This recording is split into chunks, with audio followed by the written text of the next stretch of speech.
एक ऐसा वक्त आने वाला है जहां जंग तो होगी लेकिन इंसानों के बीच नहीं बल्कि इंसान और उनके बनाए हुए आर्टिफिशियल इंटेलिजेंस के बीच। फिर सवाल ये रह जाएगा कि क्या हम अपने ही क्रिएशन से जीत पाएंगे या फिर किसी ऐसी दुनिया का शुरुआत होगा जहां इंसान सिर्फ एक वार्निंग के रूप में ही याद किया जाएगा। तो आज के इस वीडियो में हम यही क्लियर करने वाले हैं कि क्या फ्यूचर में हम अपनी ही क्रिएशन से जीत पाएंगे। सो वीडियो स्किप मत करना, एंड तक देखना। Let's go. अब AI वॉर का मतलब सिर्फ रोबोट्स का गन लेकर बैटलफील्ड में उतरना ही नहीं है, बल्कि ये वॉर होगी डेटा पे, सैटेलाइट पे और पावर ग्रिड्स पे।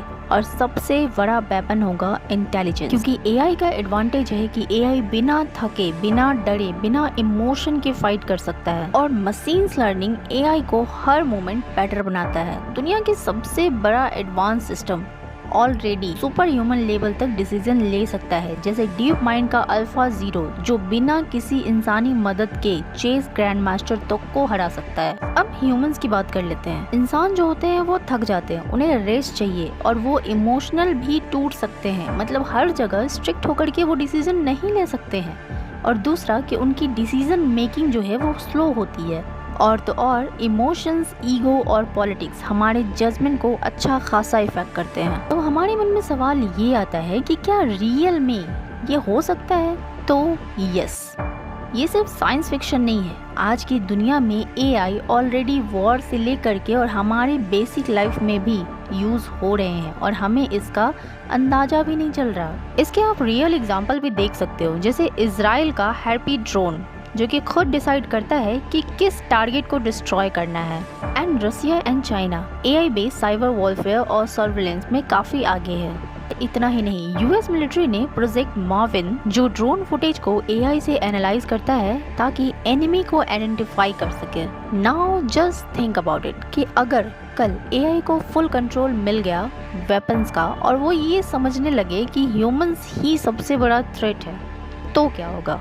अब AI के खिलाफ वार्निंग देने वाले सिर्फ फिल्म मेकर्स ही नहीं है, बल्कि दुनिया के कुछ ऐसे भी सबसे बड़े बड़े इंटेलिजेंट लोग हैं जो इसे डेंजरस ऑलरेडी मान चुके हैं, जैसे Elon Musk. How much of a concern this is is, I it? think, maybe more dangerous than a nuclear bomb. I don't know if that we should just be concerned about AI being anti-human. That's sort of the thing that matters. Stephen Hawking, according to world economics report, 2030 तक AI 85 million job ले सकता है।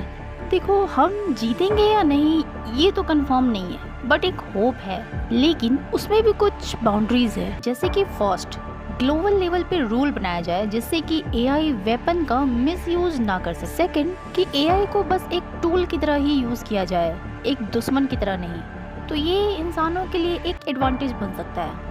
And third, कि हर AI system के पास एक emergency shutdown तो होना ही चाहिए जिससे हर कोई एक्टिवेट कर सके अगर AI आउट ऑफ कंट्रोल हो जाए तो। फोर्थ, सबसे इम्पॉर्टेंट, कि AI को बनाते टाइम हमें उसे पूरी फ्रीडम नहीं देनी चाहिए। दैट मीन्स कि हमें ये नहीं करना चाहिए कि हाँ वो हर चीज़ पे कंट्रोल खुद ब खुद कर ले बिना हमारे कमांड के। इन शॉर्ट बोलो तो बेसिक कंट्रोल्स तो होने ही चाहिए। बिकॉज देखो यार, AI जो है ना वो इंसान का सबसे बड़ा इंटेलिजेंट इन्वेंशन है, लेकिन अगर इस पे हम लोगों ने ध्यान नहीं दिया और इसे समझा नहीं, बस ऐसे ही इसका यूज़ करते रहे और बेफालतू का हर चीज़ में इसको डेवलप करते रहे, तो ये हमारे लिए सबसे बड़ा कर्ज भी बन सकता है। I mean, आप अभी के जनरेशन में ये चीज़ काफ़ी ज़्यादा ये चल रही है कि अगर हमें स्क्रिप्ट भी लिखवानी होती है ना तो हम AI को ही बोलते हैं और उसे ही कहते हैं कि भैया तुम ही अपना दिमाग लगाओ। वॉर में भी AI अपना ही दिमाग लगा रहा है कि कौन हमारे साइड से है और कौन दुश्मन के साइड से है। बस ये जो चीज़ें हो रही है ना, ये नहीं होनी चाहिए।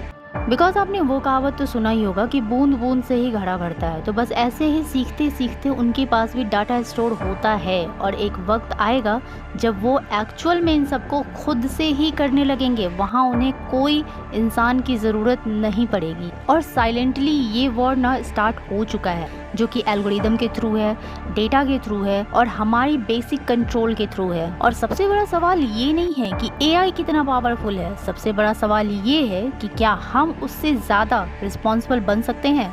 क्या इंसान टेक्नोलॉजी के पीछे भागना छोड़ करके उसके ऊपर रहना शुरू कर पाएगा? मुझे नहीं लगता, क्योंकि हम ना धीरे धीरे आलसी होते जा रहे हैं। जो बच्चे हैं छोटे, अगर उन्हें अपना स्कूल का कोई प्रोजेक्ट करवाना होता है तो डायरेक्टली चैट जीपीटी को बोलो, वो दिमाग लगा लेगा, वो सब कुछ कर लेगा, दैट्स इट। और जो बड़े हैं उन्हें भी कोई लेटर लिखना है, स्क्रिप्ट लिखना है, या किसी को कुछ भी ऐसा लिख करके भेजना है या कहना है या बताना है, तो वहाँ भी वो चैट जीपीटी से ही दिमाग लेंगे। सो इस बारे में आपको क्या लगता है? क्या हमारे साइंटिस्ट और हमें दोनों को मिलकर इस चीज़ पे अभी से कंट्रोल करना शुरू करना चाहिए, या फिर जब एक बार रायता फैल जाएगा तब देखेंगे? मुझे कमेंट करके ज़रूर बताना। मिलते हैं नेक्स्ट वीडियो में। Till then take care, bye bye.